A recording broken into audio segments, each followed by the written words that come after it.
when we align with that, what we get is blessing. We get blessing from that. Now, as soon as I say that, I feel like I have to caveat it. Because our world, even the church world at large, has said what that means then is that when God's pleasure pours out on those who love you, that means that all of life is going to be up and to the right. Like it's all gonna be successful. It's gonna look like Midas touched David over here. Everything's gonna go well. You're gonna get that job. You're gonna get that relationship. All that's gonna work. You're gonna be healthy, you're gonna be wealthy, everything's gonna work for you. That's what God's blessing entails. That's a problem for the rest of the chapters that we're gonna go into in 1 Samuel. Because what we'll see is that David actually has to suffer, even though God is with him. He walks through really difficult seasons, even though God is with him. But what we know is that in the end, because of God's pleasure on you, because it was on Jesus in your place, God's pleasure was fully on him. If you are in him, that means you have God's blessing.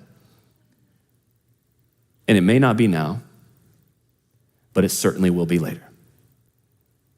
Because Jesus not only had God's blessing in life, he had God's blessing in death and in resurrection, which means you get it as well. And so there is an eternal blessing on the other side of this. But that's the point I'm trying to make here, is that in the moment, it may not feel like you're being blessed by God. I love Hebrews 11 in the New Testament. It's a great example of this. We often refer to it as the hall of faith.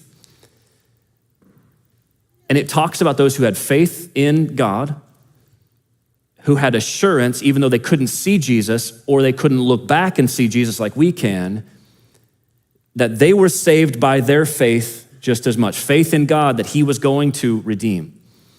But verse 6 in Hebrews 11 says they believed because whoever would draw near to God must believe that he exists and that he rewards those who seek him. That's why they did it. Because they knew he was God, they believed in him, and they knew he was going to reward those who seek him. And throughout Hebrews 11, many of the illustrations it gives portray rewards. Abraham got a land. Moses got a victory. Sarah got a baby. The people got the land. Rahab, she got life when everyone else got death.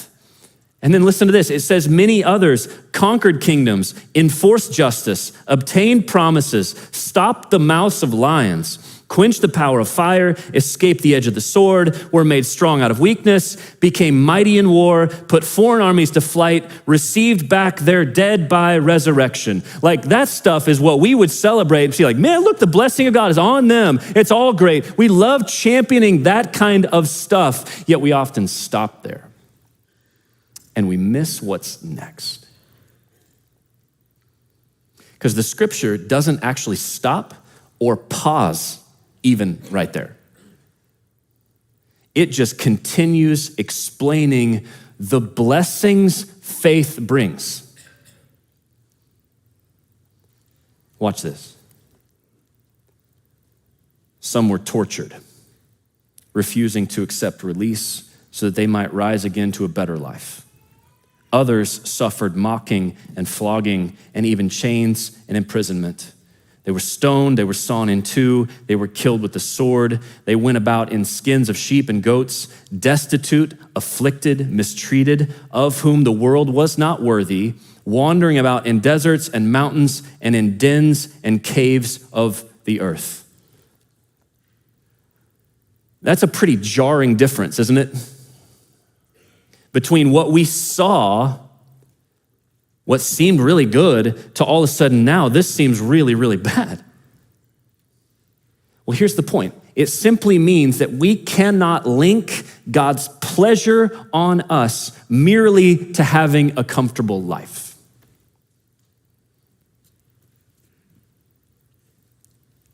Because you know what else Hebrews 11 says?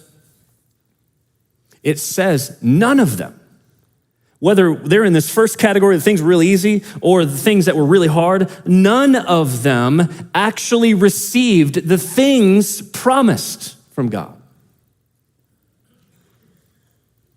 Because they were all pre-Christ.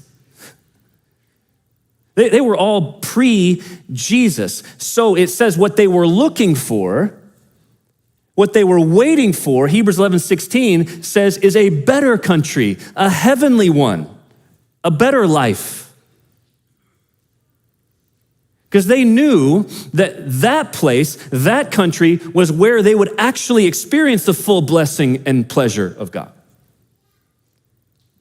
Now, it's limited here. We might get glimpses of it here. Things might go well, like when you have a baby or you get that job, like things do go well at times, but things here still can be hard even when we live by faith.